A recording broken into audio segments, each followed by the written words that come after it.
You've been through not only personal stuff with the relationship, but what took place in Manchester also was heavy, heavy, heavy stuff. You've been very open about your struggles with anxiety. So how did you overcome all of that and get back on stage? I mean this from the bottom of my heart. After everything you've been through this past 12 months. Lifting. I think it's also like a really literally isolating time for people mentally too. So the reaction like floored me to the point where I literally am choked up because I was like, oh, this is like why I do it. What's up, dreamers? My name is Unique Smith, and welcome to Ariginal Dreams, where this channel is designed to help future-thinking young adults like you identify your superpower.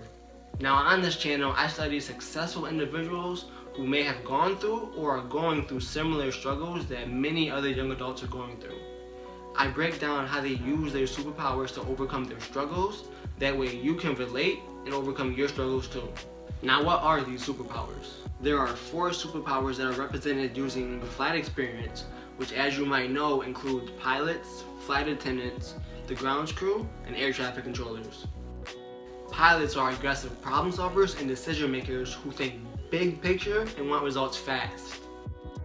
Flight attendants are people and experience oriented and love expressing their opinions and their emotions. The grounds crew are supportive people who are patient and strive to be the glue that keeps everything and everyone together. And last but not least, air traffic controllers are usually behind the scenes, focusing on all the small details and making sure they're right the first time, and they also prefer controlled and structured environments. Now, in this video, I will be going over someone who has gone through a ton of anxiety, depression, trauma, and relationship struggles over the past few years. She was able to overcome these struggles using her superpowers in order to achieve multiple #1 debut album releases, multiple top artist awards, being one of the highest paid female musicians of 2020, collaborations with a ton of her idols, and one of the most passionate and impactful communities online. And her name is Ariana Grande. But real quick, subscribe, hit that notification bell so you can be notified when I post new videos every Sunday, and hit that like button if you enjoy the video. Now let's get into what Ariana Grande's superpower might be. Here's case number 1. Ariana Grande has taken over today. We are celebrating her and her new project, Sweetener. That right there was Get Well Soon. Ariana, you that song is meaningful to you in some deep ways. Yeah. You've been through not only personal stuff with the relationship, but what took place in Manchester also was heavy, heavy, heavy stuff for the world. You haven't shied away of trying to heal and contribute your spirit and soul to helping everybody keep their heads up and stay strong. While we were playing that song, you got pretty emotional, and I didn't know if you wanted to talk about it. It sounds like so hard, whatever you want. You were so sorry. I'm like literally sorry. I was saying that you went and had sat and had therapy and have really been working through recovering from what took place in Manchester with your fans, with your family, with yourself. And was that song that important to put out some of that energy and let people know that we're all working to get well? Yeah, it's just about like just being there for each other and like helping each other through scary times and like anxiety and some dark shit out there, man. It is. So we just have to like be there for each other as much as we can, because you never fucking know. So just wanted to do something to make people feel good and less alone. And it's not just about that, it's also about personal demons and anxiety and more intimate tragedies as well.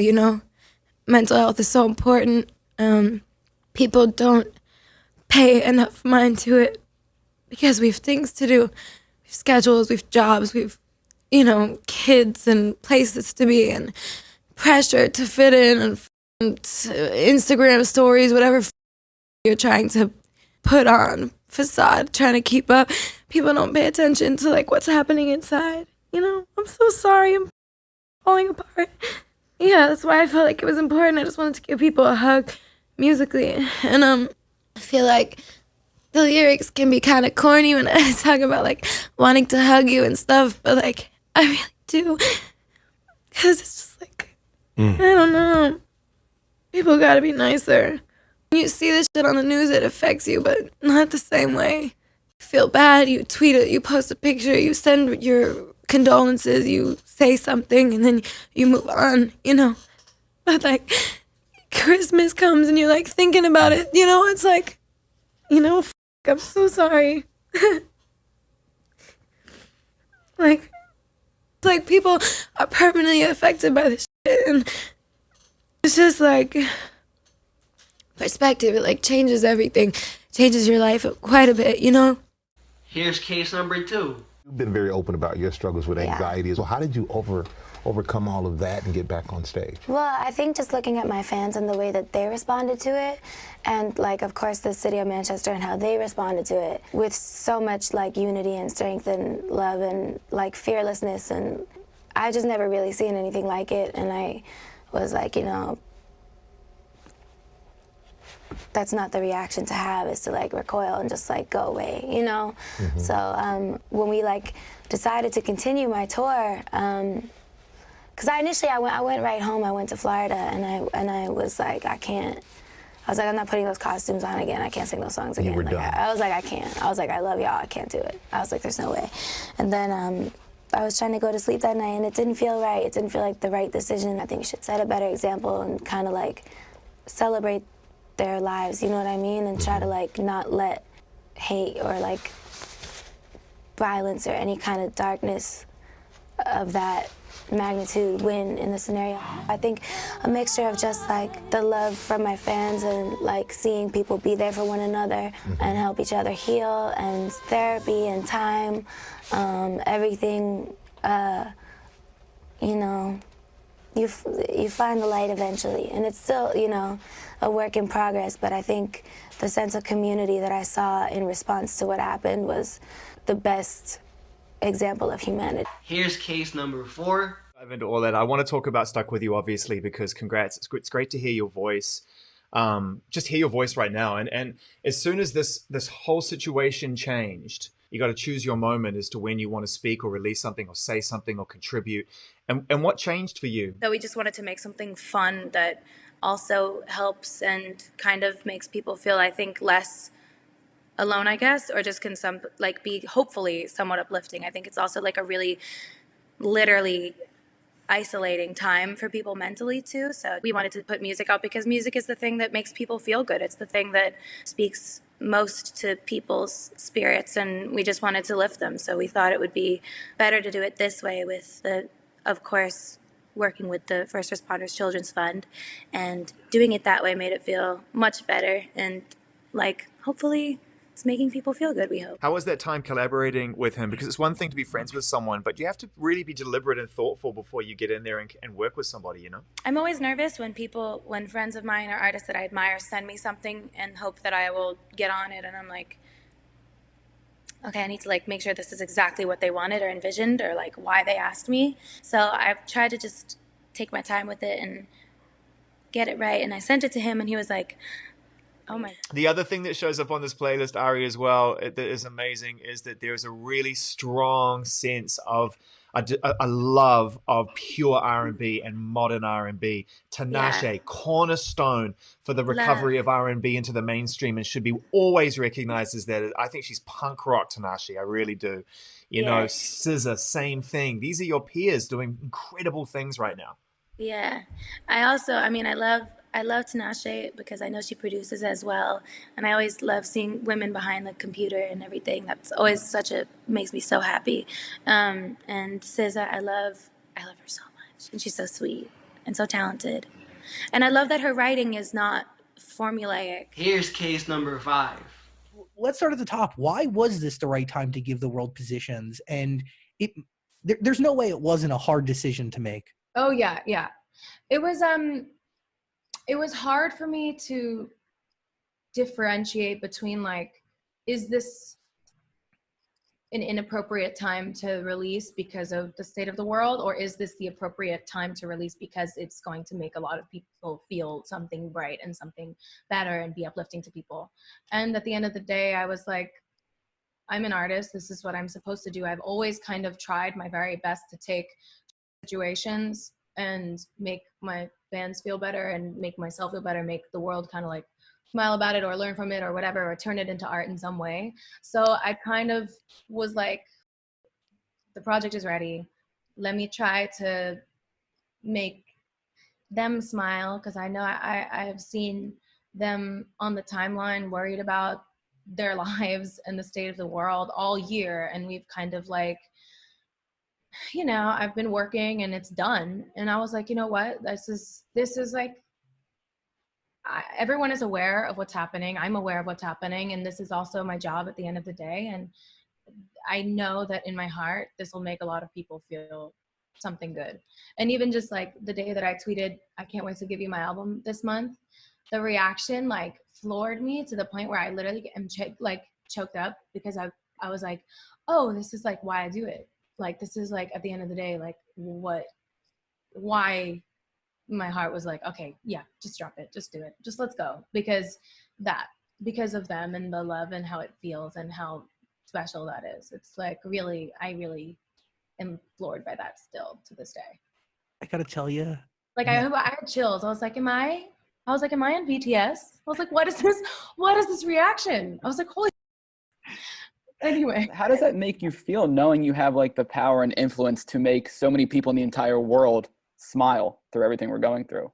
I mean, I forgot that that's what it feels like, and that is in my hands. And when I started talking about the music again, that reaction kind of just like really made me very emotional and very, very grateful, and kind of like I was very emotional that whole couple of days. Like, I felt some type of way. And then I listened to the album 300 times because I was like, holy shit, is it good enough? I was like, wait, hold on. And then, but yeah, no, it's a really terrifying, but also beautiful thing. And I think that's the thing with the internet as well, is like, it can be so beautiful, and you can make so many important relationships and friends and fans and see them come together and form important relationships. And it's so beautiful. And then at the same time, you're scared that you're going to see someone misinterpret your work, and you're nervous about that and whatever. So it's a tricky thing, but I am super grateful for them and anyone who gives a shit about what I have to say or sing or write or share. And it's like such a moving thing in my life. Like, it makes me like, all right, you know, I need to hang up, you know. Makes me like, need to go call my therapist. It's overwhelming. Sorry, go on. do you have the rest of the album and then go, there's a hole to fill, and we happen to have that one song that we did a year ago? Yeah. That could be perfect?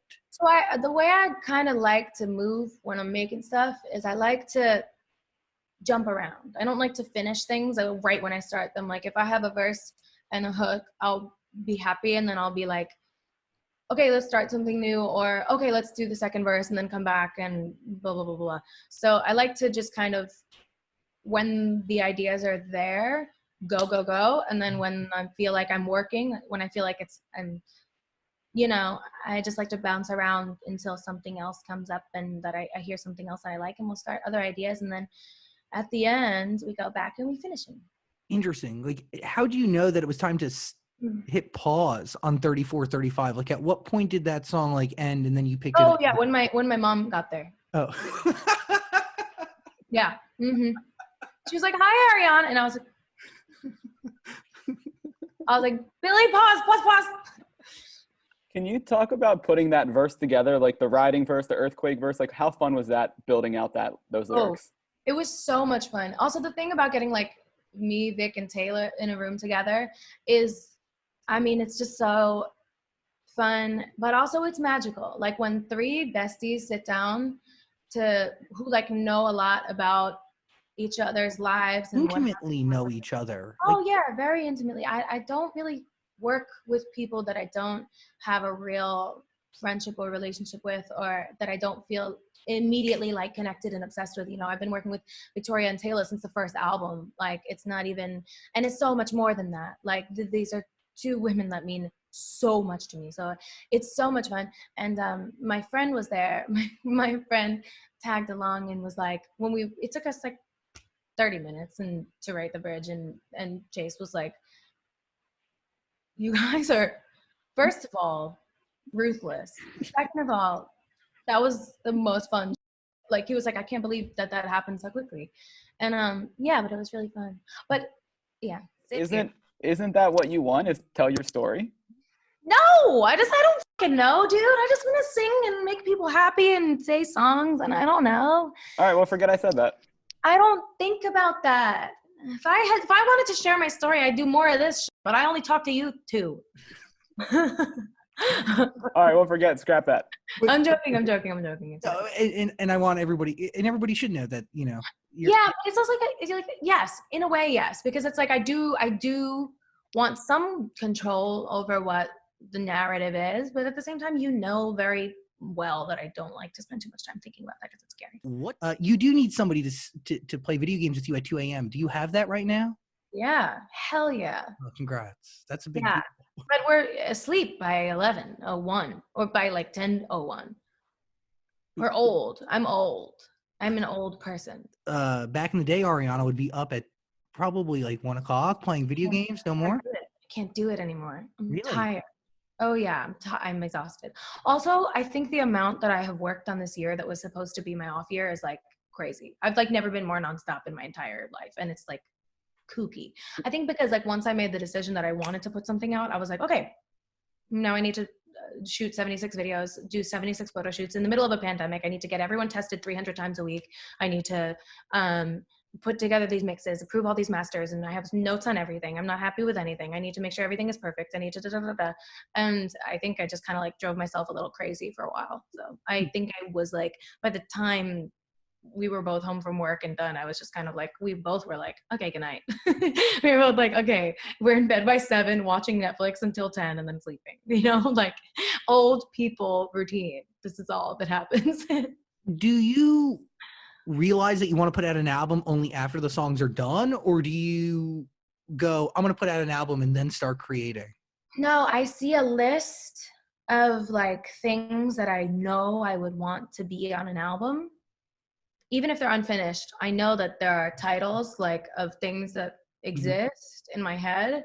And once I see like 10, I'm like, should I start paying attention to this? Do they go together? Is it cohesive? Does it make sense? And then I'm like, oh wow, we're onto something. And then like, it happens, you don't realize, you know, like I'll just look at Tommy. We got a little whiteboard in the studio and we write on it and keep lists of like what we really love and make like a little to-do list of what's left to finish on them.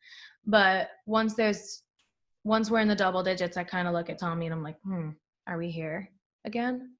And that's always a very exciting moment. And yeah, that's kind of when you realize that you have something, but only when it presents itself. Like you don't set out with a goal, you set out to create, and then eventually. Yeah. With the more and more success you have, do you find yourself questioning everything you release more or less? I think I have to remind myself that I need to not put the pressure on myself to outdo what I've done or make it about things like that, because it's not the point of being an artist. It's not why I started singing. It's not, you know what I mean? So I was just as happy singing in gay bars after a show of 13. And, you know, it's about singing. It's about loving music. It's about how it feels to sing. It's my gift. And that's what I need to keep reminding myself that I'm a storyteller, I'm a singer, and that's my job. And the rest of it, I can't get wrapped up in, because I know that certain moments that have happened are what they are. And I just need to worry about making new moments that are, of course, I want to challenge myself to continue to grow and continue to evolve and make things that aren't, you know, that are new.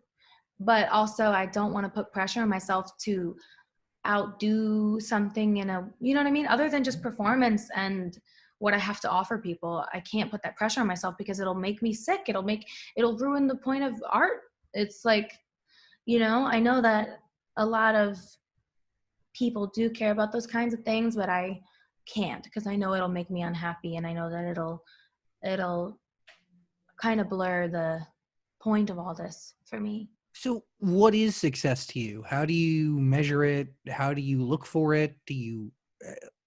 Success is different to each and every one of us. Yeah, it's very, very, very different. I don't know. I think for me, it is really cool to have number ones and to have a Grammy that is currently sitting in a pile of yarn in my closet. It is amazing, and I'm grateful for acknowledgement, for achievements like that, and it means a lot, and I'll always say thank you, and I'll always be celebratory of those things, of those moments and achievements. But I think, to me, I am successful by being able to make something that I'm proud of and sing, and I love, you know what I mean, what I have to offer. I'm proud of it. I am proud of what I make. I'm proud of my voice, and I love my fans. That is success, is having them and my family, my friends, my dogs, and having love, and having, you know, going to sleep feeling grateful and snuggling at the end of a long ass day and having that to look forward to is like success. You know, it's like, that's real, you know? Yeah, it's real. It's real. It's more than just numbers. Like, love and being proud of yourself. And that's a really, really, really major accomplishment. I think that like the rest is distracting and can make you feel sick and yucky. I hear a lot of shit. I see a lot of shit, and I try so hard to not engage with it, because I want to deliver and I want to make people proud, and I know that numbers matter to the labels, to the fans, to the things, to this, and like all of that is important to a lot of people. But at the end of the day, I need to, in my heart, success is just everything I've had since the beginning.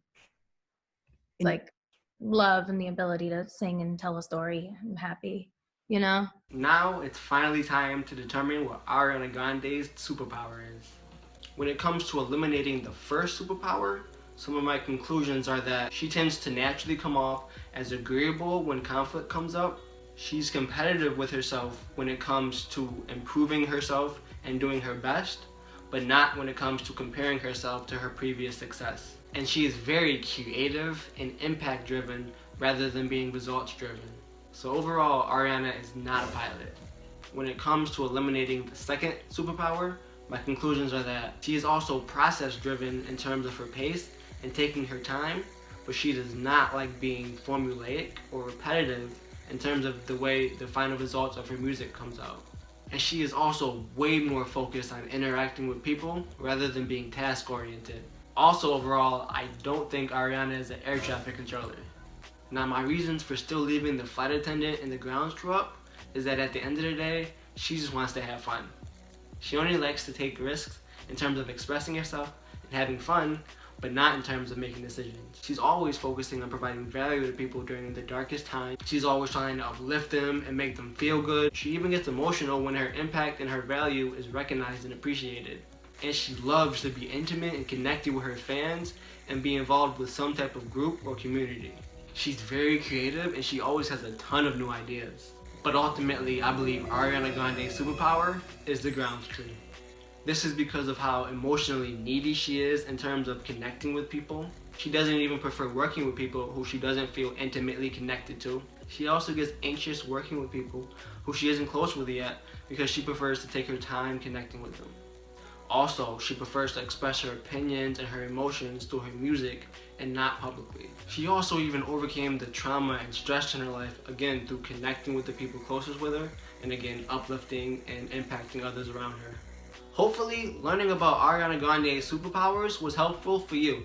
If it was, then go down in the description to learn more about how you can identify your superpower. Also, click that link down in the description to follow me on Instagram in order to learn more about these 4 superpowers and also the importance of learning yours. And again, if you like this video, hit that like button, make sure you subscribe, and share this video with any other young adults who may need to learn their superpower. See ya!